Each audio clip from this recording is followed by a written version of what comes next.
I caught my wife cheating with a neighbor, so I went scorched earth and got a divorce and made her cry in court. So my wife, called her Morgan, cheated on me with a friend of mine. Call him Jay for the story's sake. A bit of backstory. When we met, I was 22 at another friend's wedding. She was a good friend of the bride and I, the groom, and they sat us at that table so we would get together.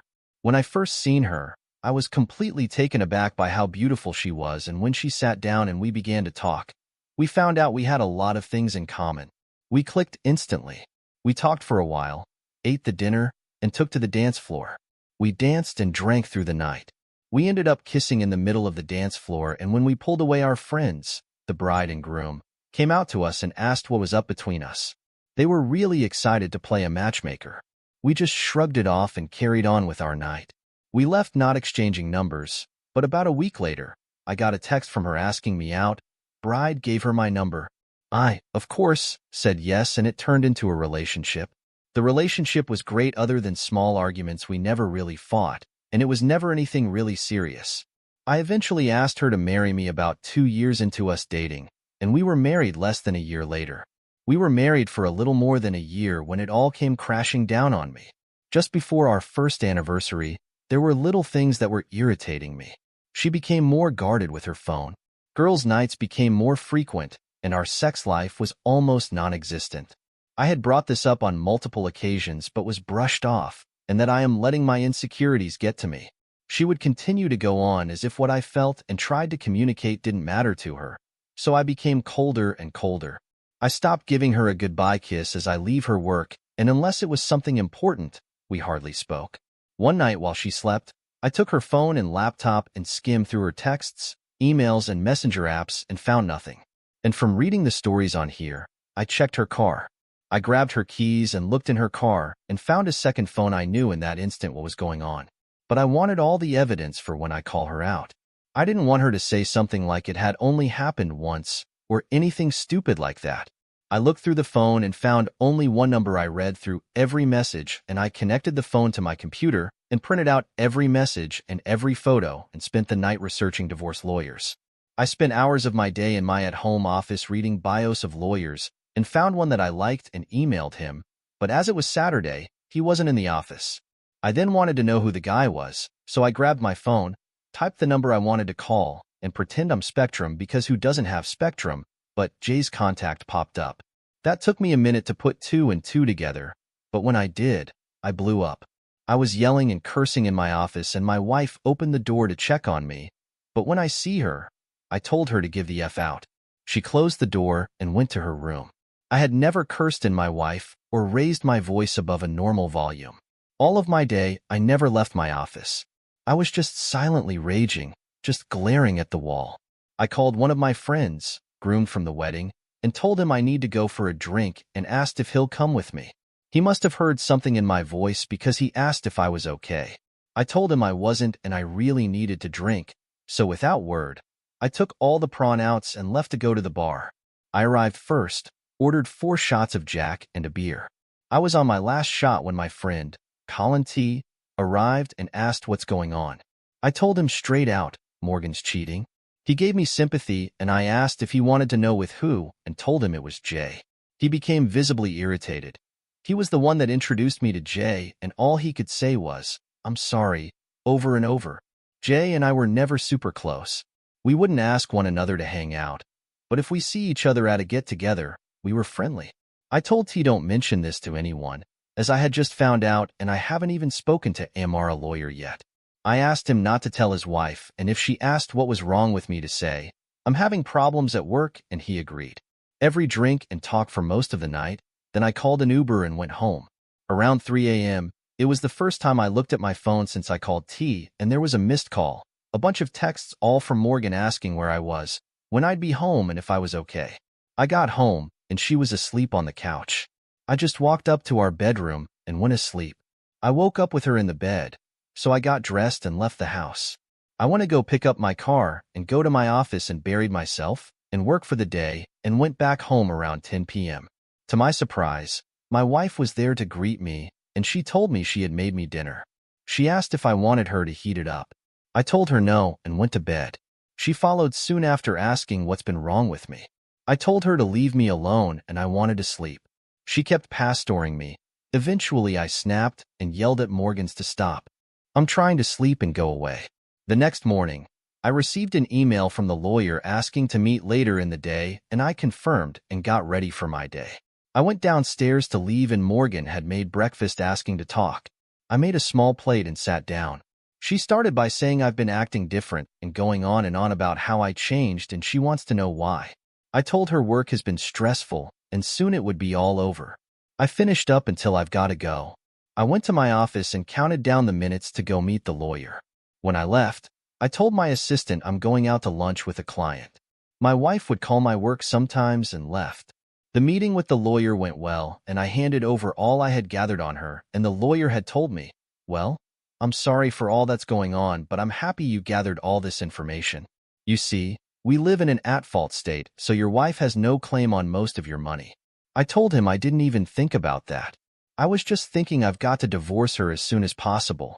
He asked to keep the evidence, but I told him I'd prefer you to just make copies as I haven't told my wife. I knew yet. I don't want to hear her excuses. He agreed and had his assistant make copies. I asked when she will be served with the papers. He told me about 2 weeks. I thanked him and left. I went home to confront my wife when I arrived. She wasn't home, so I called her. No answer. Called again. No answer. I texted her. I don't give AF if you're writing Jay right now. Get home, we need to talk. Though, behold, she calls me not a minute later asking what I was talking about. All I told her was get home now. She arrives about 15 minutes later and I said to her, wow, look at that. 15 minutes, that's about the same distance between here and Jay's, isn't it? She looked at me dumbfounded. I gave her a minute to gather herself, but she was just looking at me and I said, well, nothing to say. She tried to gaslight me, and I let her continue on. She worked herself up and started to insult me. I slammed my fist on the table to shut her up and pulled out the evidence at first and showed it from the side and said, look at this mountain of things I gather on you. Then I showed her each printout at a time. She then tells me to stop and started to cry. She tried to apologize and tells me she loved me. I said, honey, what happened to that energy you had before? You were so adamant, undegrading, and insulting me just a minute ago. She tried to hug me and tell me how sorry she is. I put my hand out and told her don't touch me. She says we'll go to the bedroom and do whatever I like. I looked her deep in the eyes and told her, sweetheart, I will never touch you again. Do you want to know who else has these photos and messages? My lawyer. I'm divorcing you. Now get a bag, gather your clothes, and get the F out of my house. That was 3 days ago, and I haven't heard from her. I'm sorry about how long this is and if there are any spelling errors. I'm curious to those that have been where I'm at. What can I expect from here? Thank you for reading. Do you want some opinions? Ray Fluminous has one. Endre. You handled that like a champion. Now, first and foremost, take her off any and all financials to protect yourself and change passwords on everything. Next, get an STD test and don't for the love of everything holy do anything in a state of anger. Meaning as much as you might feel like hurting her or Jay, don't. Listen to your lawyer's advice and ask him if you can change the locks on the house as she has effectively abandoned the marital home. Don't drink or do drugs and prepare for the inevitable. Stop being the begging, gaslighting, and blame shifting that will come. She might also try to paint you as the villain in this story to justify her betrayal, so tell everyone what she's done and why you're divorcing her. That includes parents, friends, and if Jay has a girlfriend or spouse, then especially her. Channel your anger and rage into some form of exercise. It will help you calm down and tire you out to help you sleep, which will become harder as the reality of the situation sinks in. Good luck and keep us posted. You'll see your opinion on the show. I'll stick to that. Lawyer told me all communication between her and I should go through him, so hopefully I won't be talking to her at all. Jay does have a fiancée, and I will be telling her. Enforcement X wants to add, how do you plan on contacting Jay's fiancée? I'm sure he knows that you know, and will likely be on the lookout for anything in the mail, or are you showing up at the house, etc. Hopefully he doesn't have access to monitor her email or socials. The OP replies, I've met her a few times, I have her number, and I will try to contact her until she answers, and if she doesn't, I'll go to their house when he's at work. I'll put a note in her car to contact me. I won't let that POS get away scot-free. Tailbone77, adds to the conversation. Good on you, man. Swift and decisive action. So sorry that you got caught up with another fake piece of crap out there, but you will come out on top in the end. They always can explain. Yeah, expect the begging and crying to continue when she gets the divorce papers. It didn't mean anything. I don't love him. Another BS. Exposure to all near and far after. Stay strong, buddy. Update 1.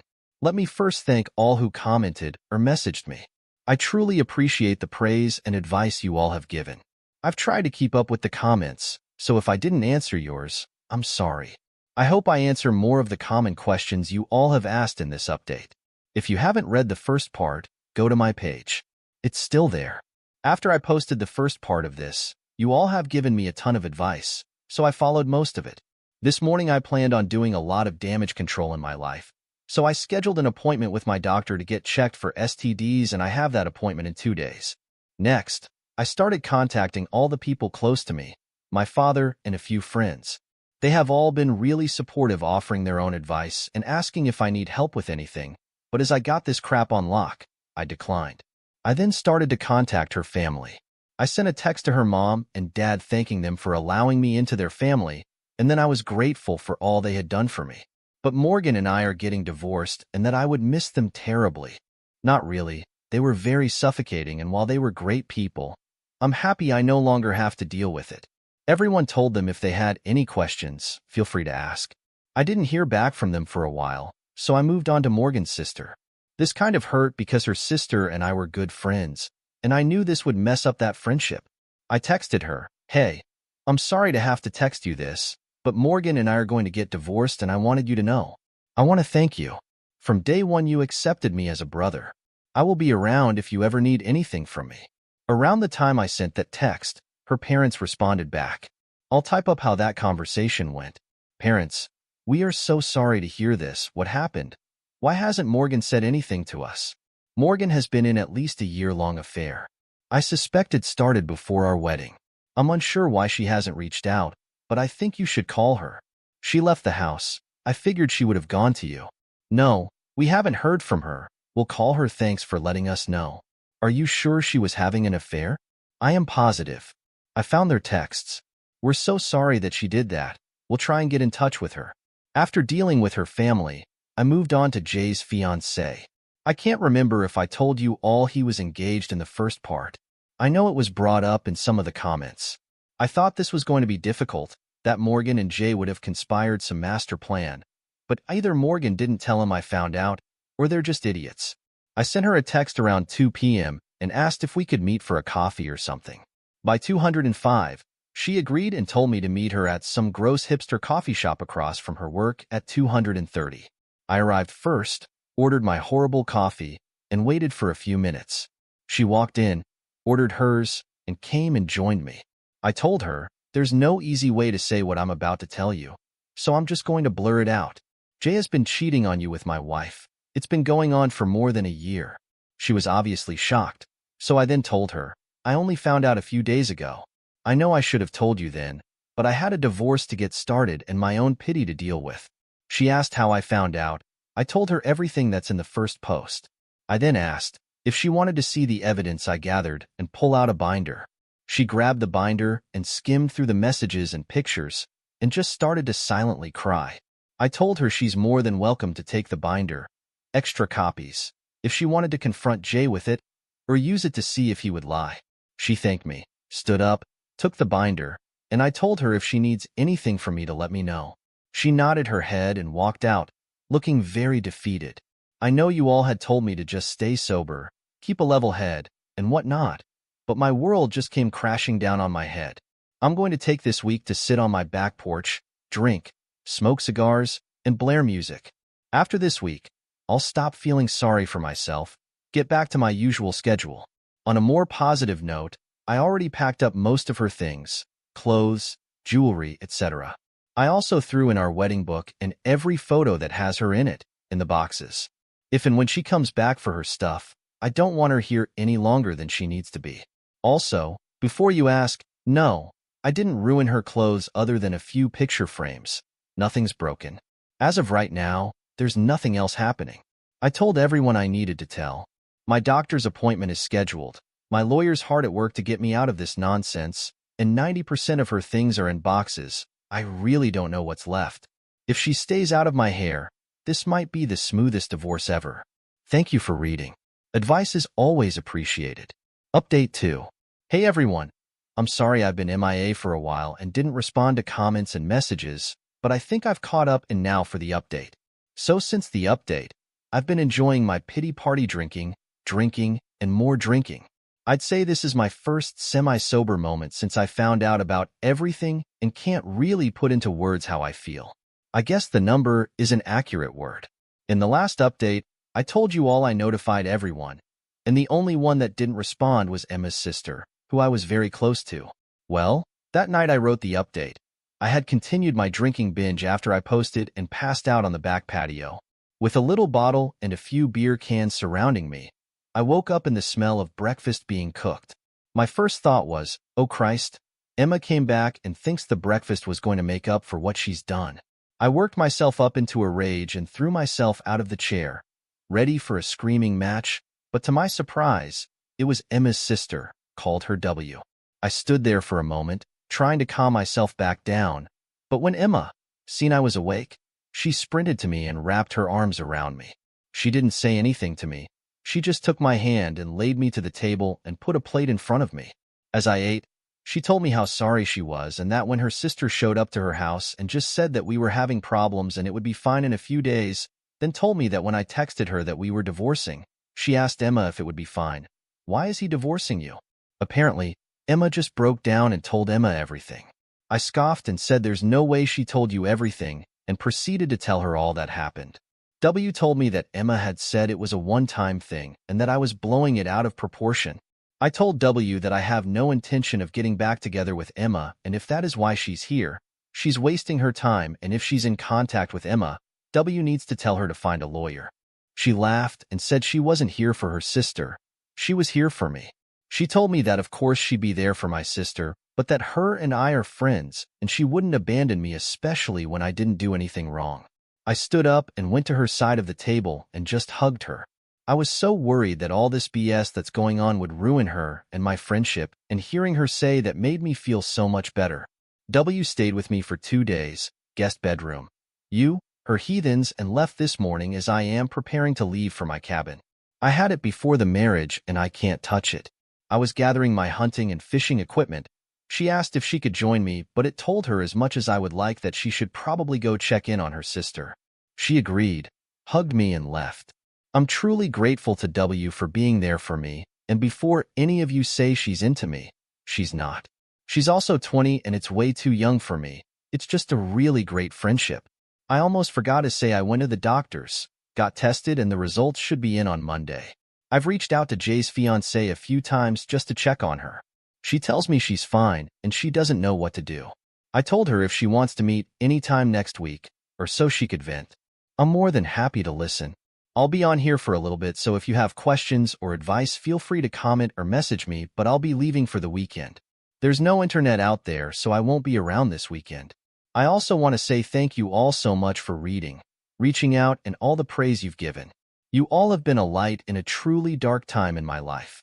To any of you who are going through this as I am, the only thing I can say is to keep your head down. Focus on what you really want, if it's divorce or if you reconcile. Set your goals one at a time. In my case, lawyer then doctor and notifying everyone close. Keep it off the internet. Also set aside time to get your feelings out. Thank you again, and sorry these updates are always too long. Let's see some more community reactions. Tailbone77 says, I will say it again. I am so extremely effing proud of you for the way that you are handling this crap. Dom and Morgan is still delusional AF. Lovable crap with her. It would be fine in a few days. Yeah, but choose your Wednesday. She'll know exactly how fine it will be. W is a real one, and I know your friendship will endure for a very long time. Go and get some much-needed R&R now, and let the chips fall where they may. F you, Morgan. P.S. The longer the update, the better. Update 3. Hello all. It's been a minute, but I thought I'd update on all the new happenings. If this is the first time you're seeing these posts, you can go to my page and see my other posts. You'll definitely need context. In my last post, I told you all about W coming to my house and staying for a few days, and she left when I was leaving to go hunting at my cabin. Good news, I got a buck, a nice ape winner. I got him on my first day out there, which I am very happy about, as it left me the rest of my time to go fishing. I only caught 2, but they were decent size, so I made one my dinner and butchered the other. I spent the rest of my day at the cabin, cleaning my deer and enjoying the views of nature. Other than a drink or 2 a day I spent my trip sober, as I promised my drinking was only for last week. Now on to the last 2 days. I got a call from my doctor and I'm all clean. It's not such a shock as Morgan, and I haven't had much passionate nights in a few months, but all the same you can never be too sure. I reached out to Jay's fiancée, but didn't hear back for some time. She eventually responded back, telling me she's staying with her family right now. She didn't really go into detail much, but her staying with her family, you can only assume as I do that. That means it's not going well. At least she's with family safe, and with all the support that she could need. I told her if there's anything I can do, all she has to do is reach out. She asked me to meet and get coffee the following day, which I of course agreed to. The following day, we met at the same gross hipster coffee shop and talked for about 2 hours. We talked about everything that happened with Morgan Mon, and she wanted to know what steps I was taking. If I was divorcing, or if there was any chance, I would reconcile. I told her after someone cheats in my book, that's it, that the amount of selflessness and disrespect it takes to cheat, let alone for a year. She obviously didn't care for me. I asked her what her plan was. She told me she's confused about everything, that everything she thought was truth turned out to be lies. She wasn't sure what her next move should be, if she should move on or if she should not forgive him. I told her if you could forgive someone for cheating on you for that amount of time, she's a better person than me. She told me all of her family was telling her that she should forgive him and go on to get married. I told her I was going to be blunt with her and went on to say, just because it's what your family wants doesn't mean you need to follow along. Then said Jay obviously doesn't care about marriage and what it all means. He cheated on you. The fiancé with my wife, if that doesn't show you, he's not marriage material. I told her she needed to do what she thought was right and not to have anyone other than herself make the decision that would affect her life. I told her when I found out all I could do was think of a way my heart could trick my brain into thinking of some way I can accept it and forgive her. But I just couldn't do it. I also said I only talked to one person, but I had already made my decision and no one could change my mind. I bet when you went to stay with your family you had a pretty good idea of what you were going to do, but you let too many people in and they all gave you their own take on it. I finished by telling her all she needed to do was to follow her gut, that her brain and heart will always lie to her. But if her gut feels something's off 9 times out of 10, her gut's probably right. She soon after thanked me, and we left each other and went home. The following day, I got a message from my lawyer that Morgan had successfully been served at work. I thanked him for all his work, especially in the time frame he's gotten it done. Not long after that, W called and told me Morgan hasn't left her room all day, and she's sobbing in bed. I told her she was served and is probably realizing how bad she messed up. W asked me how the cabin was, and if I got anything. I told her everything I did and how my time was there. We talked for a moment and hung up. After I prepared myself and my house for my wife's explosion, I figured if there was any time she would be soon, now that she's been served. So now I'm walking patiently, biding my time. I have Advil on standby for what I can only assume is going to be a bad ache. I told my friend, and he agreed if Morgan showed up he would race over to be a witness, just in case all else fails. I'm currently waiting for her Hurricane Morgan to tear through my house. If or when she does, I'll send out another update. Thank you all for reading. Let's see what the community has to say real quick. 33 years of chump says get some security cameras. Start contacting lawyers. Freeze your credit. Move half the money where she can't access it. Secure your documents. Take photos of everything if you suspect you will damage your property.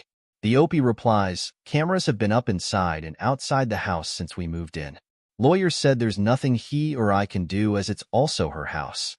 I also can't pull any money out of our shared account until the divorce is finalized, but I don't have to add any anymore. Update 4. Hello again, everyone. I know I posted only 2 days ago, but I have some news. I wasn't on here after I posted, but some wild crap has happened and couldn't find the time until now to get to the comments of my last post, so I'm sorry I haven't read through them. quick run-through from the top of everything that's happened so far. Then I move on to the update for all those who are seeing my post for the first time. My wife is doing the typical signs your partner is having an affair, so I snooped and found a second phone in her car. I immediately started looking for a lawyer, got one and started the legal process. Confronted my wife, and after a fight, verbal, she packed a bag and left. I then contacted all those who were close to us, my friends, my father, and her family. Then I contacted her affair-varnished fiancé and told her all that I knew and can prove. She then was served at work 2 days ago at her job, and now you're up to date. About an hour or so after I posted last, I was waiting for Morgan to show up at the house and go ballistic. I had no real reason she would do anything, but given everything that's happened, I never really knew the woman. I went around to all the cameras I had up and made sure they were working properly, both the ones inside and outside.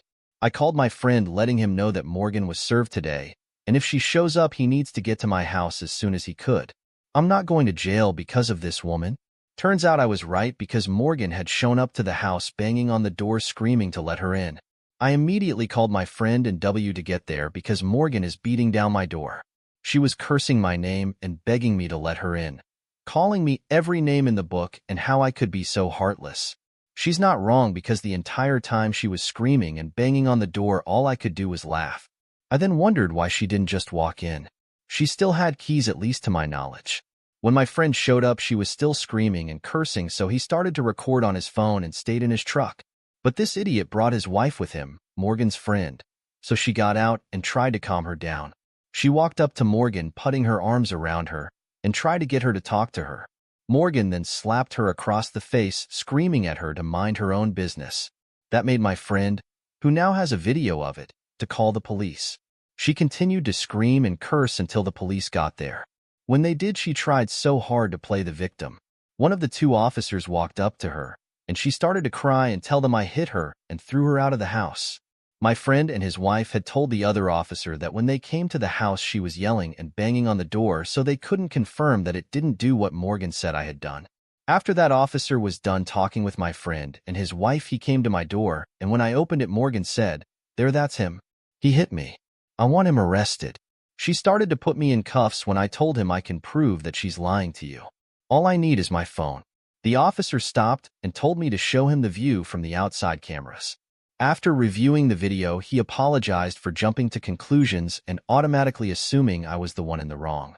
I told him I didn't fault him, but he then told me that they received 15 calls total from my neighbors, and apparently during Morgan's rant she had screamed out, "He hit me." See, the officers had already made their judgment. After having to deal with the police for about half an hour, Morgan ended up being put in cuffs and charged with disturbing the peace. The communication ended to UI. As the police took Morgan to the car, W showed up and came to me asking what had happened. I showed up the video on my phone of it all. The officer then came up to me to hand me the case number and some other paperwork. W started to ask questions about the charges, so I just went back inside. W followed soon after and sat next to me. She told me she left her house for 10 minutes to run to the store, but when she got back, Morgan was no longer in the living room. So she thought Morgan had gone to bed after she drank too much wine. W and I talked for a while, and she asked me if she could stay the night. I said she was welcome anytime. She told me that Morgan had to spend the night in jail. I don't know why, but they could bail her out in the morning. She told me that when I went back inside, she called her parents to let them know what was happening, and to see if they could bail Morgan out because W doesn't have that kind of money. We had a beer together and soon went to bed. When I woke up in the morning, W had already left to meet with her parents. I haven't heard from Morgan, W, or their parents, but I don't think it's a fun conversation. Update 5. Hello all. It's been a little over a week since I've posted, and I have some small news. If you didn't see my last update, that's because it was taken down. I don't know why, but I'll give you a rundown of all that happened. I'll try and keep it short and sweet, and move on to the update. So before my wife was served, I had told a friend it was happening, and told him to be on standby just in case she came over. I wanted him there as a witness. Later in the day, my lawyer told me she was served at work, and a few hours later my wife was banging on my door. I called my friend as soon as I heard her. I also called W and told her she should come over because her sister was beating on my door. Soon after I got off the phone, my friend arrived and started recording my wife's tirade from his truck. He had brought his wife for some reason, and she got out to try and calm my wife down. She ran up to her and tried to pull her away, but my wife turned around and smacked her, telling her to stay out of her business. When my wife hit his, he stopped recording and called the police. It took about maybe 10 minutes for them to get there, and when they did, my wife flipped a switch and started saying I abused her. When I stepped outside to talk to the cops, he immediately started to put me into cuffs until I told him I have cameras that show she's lying. He stopped and allowed me to pull out my phone, and he watched the entire video showing all that she said was just one big lie. She started going off again, and the cop arrested her and had her take a breathalyzer. As they took her to their car, W pulled up asking what was happening.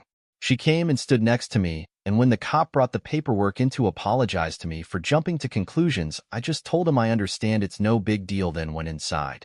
W stayed behind to get the full story from him, and soon after joined me. She asked to stay over because and will have to stay overnight in jail. When I woke up, W was already gone, and that pretty much sums up my last update. I haven't heard from Morgan since that night, but my lawyer was contacted by hers, letting him know he'll be representing Morgan. Finally, we can start this process. I also reached out to Jay's fiancée to see if she has any news on her front. We only texted back and forth, but she told me she has kicked him out of her house and had her father and brother pack up all his things and drop it off at his house. She told me her dad and brother wanted to beat him, but she asked them not to, and that she just wants to put all this behind her, move on. She thanked me for checking on her and tells me her close friends are there for her when she needs them. I sent her the link to my Reddit page so she can see all the support you all give to me and her. On Friday, the moment I got off work, I raced home, and my plan was to go back to my cabin for the weekend. When I arrived, W was in my driveway. She wanted to grab her sister's things and had a list of what my wife expected. I skimmed through it, and all but one thing was already in a box or sitting in my garage waiting we picked up. I told her I'm not transporting or touching anything that's in here. I'm not going to be responsible if Morgan wants to claim I destroyed her stuff. I told her I'd pay for a moving company to come and pack and take all her things for her because right now I'm going to my cabin and don't have the time to deal with Morgan's crap. She said that would be great and hopes I have fun. She took a box of Morgan's clothes and put it in her car. She then turned to me and asked if she could tag along this time. I said sure, why don't you go back home and drop off the box and pack a bag for herself? By the time I went to the store and packed up the truck she was pulling up, I locked up my house and took off to the cabin with W. The weekend went really well. The last time I was up there, I realized what a gem this place is. It has a beautiful view and is completely secluded, so don't have to deal with any people. It's a place you can truly breathe in and relax. On Monday, I called the moving company, and by today, Tuesday, 3 guys in a big truck pulled up and started loading. I had every box open and recorded as they closed the box and picked it up. I took pictures of all the furniture and recorded as the movers loaded it. I thanked them for tolerating me and tipped them each an extra $50. I then sent all the recordings and pictures to my lawyer and carried on with my day. The house seems empty but also clean without all her things here. When I started the process, my lawyer told me not to get rid of anything that could be considered shared, so I put most of the furniture in a storage unit. I've been sleeping in the guest room since she left, so up until I started writing this post, I've been buying all new furniture. I'll most likely be keeping the majority of it in the garage now that I have the space. I won't be keeping the house even if I win in the divorce. It holds too many now bad memories. Thanks for reading. Update 6. Hey Reddit, it's been a while since I've posted. I coach high school baseball. So between getting the divorce done, dealing with my soon-to-be ex, and coaching these kids, I don't have much free time at the moment. Quite a bit has happened, so this might be a long post, so please bear with me. Since it's been a little over a month since I've posted, I'll give a small rundown of what all had happened in my last post in case you've forgotten. If this is the first time seeing my post, or if you need to go back and reread something, it's all on my profile still. So we left off with Morgan being arrested after striking my friend's wife and telling the police I assaulted her. And after showing them the video of all that happened, I was let go and she was taken to jail on a variety of charges. I didn't hear from Morgan for a while until her lawyer reached out to mine, letting him know that he'd be representing Morgan and doing the lawyer-to-lawyer formalities. I reached out to Jay's fiancée asking what was happening and found out she had kicked him out and her brother and father took all his things to Jay's new place. I planned on going to my cabin after work, but found W in my driveway waiting for me. She needed to pick up some things for her sister. After telling her I wouldn't be touching any of her things, I told her I would pay for a moving company the following week. W asked if she could come up to my cabin with me that time, and I agreed, mostly due to everyone telling me she might be needing a break from her sister. And the last time she asked me, I said no. I documented everything with the movers, making sure she couldn't claim I broke something she deems as special, and sent everything to my lawyer. That's pretty much all that had happened in the last post. And now the update. A few days after the movers took her things to Morgan, my lawyer received some paperwork saying I damaged her things and demanding I pay her $1,500 or she would be taking me to court over it. My lawyer sent hers all the videos and pictures asking exactly where the damages were that he claimed I made. He told me all this does is tell the judge, we'll get how unhinged she is. And it might be a headache now, but when it's time for court this will all be perfect evidence. I don't think her lawyer was ready for how meticulous I am and that I will photograph and document everything. When I found out about my wife's affair, I was for some reason pulled to this page, and when all the horror stories about things these people's former spouses did to them, and I absolutely refuse to be another one of those stories. I've prepared myself for almost every outcome and accusation she could make. I wouldn't put anything past her at this point. Him had called me once every other day, but I never pick up. If she leaves a voicemail, I don't bother listening to it. I just send it to my lawyer. Every time I send my lawyer something, he always tells me, "You are a lawyer's wet dream. You listen to everything I say. You gathered a mountain of evidence on your own." I have yet to have a client that has done so well. I wasn't exaggerating when I said he says that every time, but it also puts a smile on my face every time. Having that reassurance from him that I'm doing everything right just makes me feel a little bit better about this whole situation. About 2, maybe 3 weeks ago, my lawyer told me that we have enough evidence to bury her outside of court, and if it fails, it would look good on us for trying, so we set a date a week ago to meet in a neutral lawyer's office. Before we met, he told me no matter what, don't react to anything that Morgan might say, and that everything we do say will be recorded for a judge, and we'll read it if it goes to court. We arrived in the early morning and went into the office. To my surprise, she was already there waiting with her lawyer. We walked in and the lawyers started greeting each other. Morgan and I sat there silently waiting for what was going to happen. Morgan's lawyers started by asking what we had to offer. Mine scoffed and said, with the mountain of evidence of the infidelity and Morgan's inappropriate behavior, after the only thing we'll offer is half of the selling price of the home and half of the savings account. That's more than any judge would award you. Basically, what you came into the marriage with you'll be leaving with. Then he looked directly at Morgan and said, if you decide to go to court, I will put every message making you read it all aloud. Then I will put every photo up for all in court to see. Censored, but he didn't save that at the time. And make you describe in detail what you're doing in each photo. Then I'll bring up your recent charges and play the video that was taken that night. Morgan started to tear up looking at me, asking if there was anything she could do to make this right. I said, you've been cheating on me since before our wedding. All I can prove is a few weeks before the wedding, but I expect it was much longer. There's nothing at all you could possibly do to make me forget or forgive you for what you've done. Sign the papers. It's more than you deserve, and I want to be done with this whole sham you created. She cried obnoxiously for 15 minutes, having to excuse herself to the restroom. When she returned, she was still in tears but signed the papers and walked out not long after. So in about a month, everything will be filed, and all I'll have left to do is sell the house. I want to thank you all for reading and all of the advice you've given. Also, shout out to our space, who's currently reading this story and been bringing what's happened to everyone on YouTube. I've read through most of the comments on there, taking the advice from there as well. I don't see anything else happening, but it could be wrong, and if it does, I'll let you know. But this will probably be my last post. So again, thank you all. I hope what's happened to me has helped at least one person out there.